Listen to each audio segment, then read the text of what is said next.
네, 시선 파트너 지세현입니다. 이번 시간에는 3월 되면은 대한민국에 있는 대다수의 법인들이 법인세 신고라는 절차를 수행하게 됩니다. 법인세를 신고하고 납부를 함으로써 기업이 내가 작년에 어느 정도의 매출을 올리고 수익을 냈으며 그 결과물로 조성된 우리 회사의 자산과 부채와 자본의 현황은 이렇습니다라는 재무 상태, 재무 제표를 신고해서 확정하게 됩니다. 결산하는 과정에서 많은 기업들이 일반적으로 상식적으로는 이제 법인세에 대한 부담이 얼마나 많은가, 내가 수용할 수 있는 선은 어느 선인가, 내년에 올해 세금이 부담스럽다라고 하면 내년에 우리가 합법적으로, 합리적으로 세금을 조정할 수 있는 방법들은 무엇이 있고 그런 것들을 위해서 어떤 스펙들을 갖춰야 되는지 이런 고민들을 하시게 됩니다. 근데 그거랑 더불어서 현실에서 결산 과정에서 굉장히 중요한 이슈로서 다뤄지는 것이 투자기관이나 금융기관에서 투자금이나 차입금을 활용하고 있는 기업들은 우리 기업이 대외 신인도, 신뢰도, 신용평가 등에서 좋은 평가를 받아서 차입의 조건이라든가 투자의 조건이 악화되지 않도록 혹은 더 나은 자금 조달의 기회를 마련할 수 있도록 결산서의 다양한 평가 지표나 항목들을 염두해 주시려고 하는 것이 사실입니다. 그래서 이번 오늘 시간에는 물론 이제 법인세 신고하는 과정에서 과세 표준을 어떻게 잡고 공제감면을 어떻게 활용하고 하는 등등의 이야기들은 담당하는 세무사 혹은 회계사들의 전문가들의 영역이고요. 저희는 오늘 기업이 결산 이후에 결산 과정에서 금융기관이나 투자기관들로부터 어떤 지표들을 심사받고 어떤 항목들을 유념해서 기재해 나가야 되는지 이 이야기를 한번 해보려고 합니다. 일단은 결산이 중요한 이유는요. 대부분의 우리 중소기업들이 나를 평가해 주십시오라고 어떤 목적을 가지고 기업들이 평가를 요구하는 경우는 크게 두 가지입니다. 뭐 영업적인 목적에서 좋은 입찰을 하려는데 내가 당신이 생각하는 그 안정적인 거래처가 될 수 있습니다라는 입증을 위한 게 하나 있고요. 두 번째는 투자자들이나 채권기관으로부터 당신이 나에게 돈을 빌려줘도 저는 충분히 상환할 능력이 있는 성장 잠재력이 아주 뛰어난 기업입니다라는 걸 입증하려는 이 두 가지 목적인 경우가 대부분인데요. 그 두 가지 항목에서 가장 많이 평가되는 것들이요.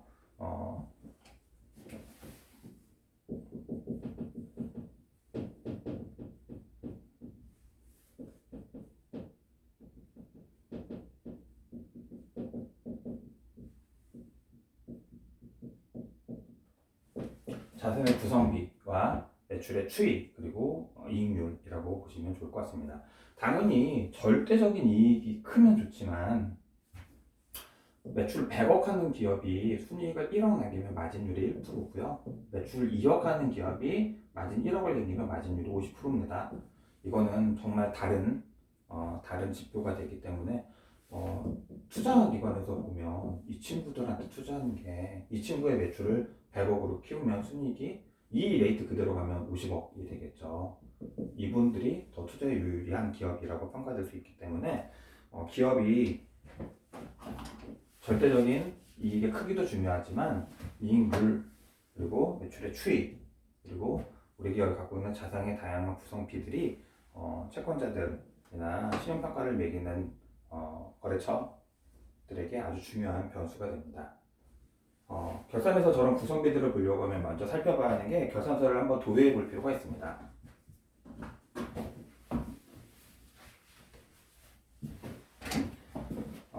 기본적으로 제조업이 아닌 경우나 건설업이 아닌 경우에 원가 명세서가 없긴 한데요. 대부분 우리가 만나는 기업들 중에 제조업을 기준으로 이야기를 해보겠습니다. 통상 원가 명세서라는 게 먼저 나옵니다. 우리가 기초에 재고가 얼마가 있었고 매입 재고가 있고 기말 재고가 있어서 인건비가 있고 외주비, 임대료, 기타 등등등 그리고 정상연구비가 들어가서 원가 총액이 구성됩니다.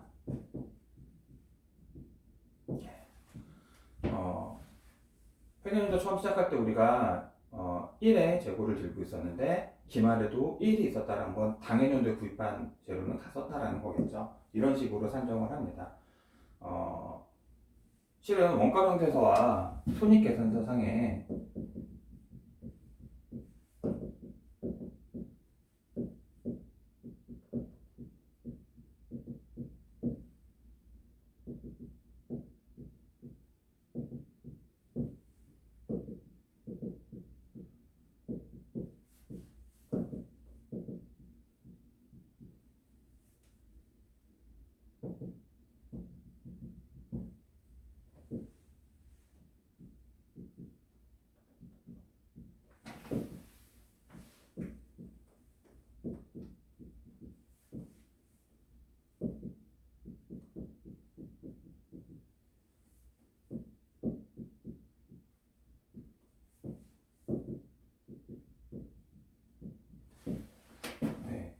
원가명세서는 보통 이렇게 우리가 이번 회계연도에 얼마만큼의 매입을 했고 얼마만큼의 재고가 남았으며 그 매입한 자료들을 가지고 얼마만큼의 인건비와 재료비와 외주비와 임대료와 기타 등등을 더해서 총 얼마의 원가를 사용했습니다라는 방식으로 기재가 됩니다. 그리고 이 원가 총액은 손익계산상의 이 매출 원가에 고스란히 기재가 됩니다. 즉 같은 항목이라는 거죠. 실은 이 판관비에 들어가는 계정들하고 원가명세서에 들어가는 계정들은요, 이 재고라는 부분을 제외하고 나면 거의 다 같은 내용들이라고 보시면 좋습니다. 즉 판관비에도 인건비가 있는데요. 판관비에도 임대료가 있을 수 있는데요. 차량 유지비가 있을 수 있고요.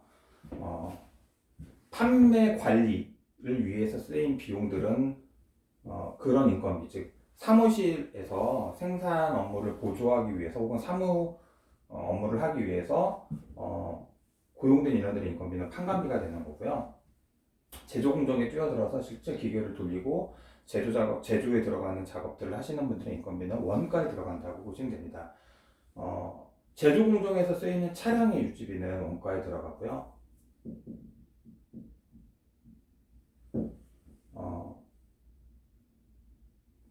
판관비, 즉 사무실에서 출퇴근 용도의 차량으로 직원들이 쓰는 차량 유지비는 판관비에 들어간다 이렇게 보시면 좋습니다. 그래서 실제로는 판관비와 원가명세서에 들어가는 계정들이 같은 이름이 있을 수는 있지만 용도가 다르기 때문에 이렇게 분리해서 쓴다라고 보시면 좋습니다. 그래서 이런 원가를 가지고 우리는 얼마의 매출을 올렸고 그 매출하에 우리는 매출 이익이 얼만큼 되면 거기서 판관비를 제외하면 영업이익이 얼마 나온다라는 방식으로 손익계산서와 원가명세서는 기재가 됩니다. 근데 우리가 여기서 주의 깊게 봐야 되는 항목 중에 하나는요, 같은 비용 경비라고 하더라도 우리가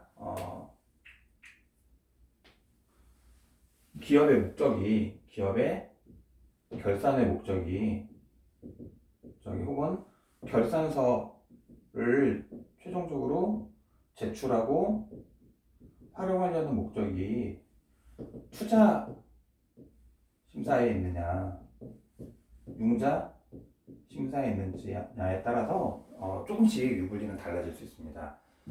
예를 들어 볼까요? 융자를 심사하는 기관에서는 주로 개발비와 제품을 개발하는 개발비와 제조에 들어가는 비용을, 제조 공정에 들어가는 비용들을 지원합니다. 같은 비용을 썼지만 10억의 매출에서 경비를 9억을 썼다라고 가정했을 때 융자를 제조업체로서 융자 심사를 받을 기업은 이 9억이 원가, 제조하는 데 쓴 돈입니다라고 표시되는 게 유리하고요. 투자를 심사받고자 하는 기업 입장에서는 제가 아까 마진율의 예시를 들었던 것처럼 우리 원가 엄청 들어가고요, 이만큼의 원가를 넣어서 고작 이만큼 남깁니다 라는 모양새를 만들면 투자 쪽에서는 유리하지 않습니다. 즉 만약 우리가 투자를 목적으로 한다면 원가의 비중을 줄이는 게 유리하고요. 융자의 심사를 원한다라고 원가의 비중이 판관비보다 높게 쓰이는 같은 비용이더라도 유불리가 달라질 수 있다라는 거 한번 말씀드립니다. 손익계산서상의 매출은요, 우리가 실제로 사업을 할 때 어떻게 매출을 일으켰는지에 따라서 구분이 됩니다. 예를 들면 우리가 제조기업으로 인정받고 싶다라고 하면 다양한 매출의 항목들 중에서 제품 매출의 비중이 가장 많아야 제조업으로 인정이 됩니다. 나머지는 다 아실만한 내용들이고요. 그래서 통상 금융기관에서 심사를 볼 때 많이 보는 지표는 이 매출이 최근 3년에서 5년 사이의 추이가 흐름입니다. 추이가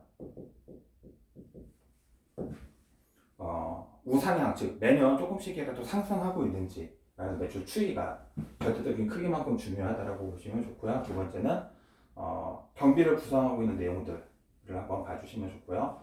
세 번째는 영업이익이라는 지표가 중요합니다. 특히나 융자 심사를 대비하고자 하는 기업의 입장에서는 우리가 보통 이자 보상 배수라고 해서 영업이익으로 금융비용, 영업의 비용의 항목에는 금융비용이 있습니다. 보통 영업의 비용에는 금융비용, 잡손실, 기부금 이런 내용들 들어가는데요. 우리가 영업이익으로 금융비용을 얼마나 커버할 수 있는지를 보는 지표가 이자보상 배수입니다. 3.0 이상이 돼야 정상이다라고 통상들 얘기들 하는데요. 즉 영업이익이 다양한 지표들 중에서 좀 많이 신고되도록 만들어 주시는 게 좋습니다. 투자하는 기업들 입장에서 그러니까 투자 심사를 보는 기업들 입장에서는 많이 보는 게 매출이익입니다. 나머지 다 중요하게 보긴 하지만 실제로 우리가 이 공정을 통해서 매출을 통해서 일으키는 이윤 그러니까 마진율을 많이 보기 때문에 우리 기업들 입장에서는 어쨌든 매출이익이나 영업이익이 다소 우리 업계 동종 평균보다는 높다라고 신고될 수 있게 신경을 써주시는 게 좋습니다. 그렇게 할 때 제일 좋은 방법 중에 하나가 그렇게 신고 못하는 이유 자체가 법인세나 소득세 부담 때문에 그렇게 하시는데요.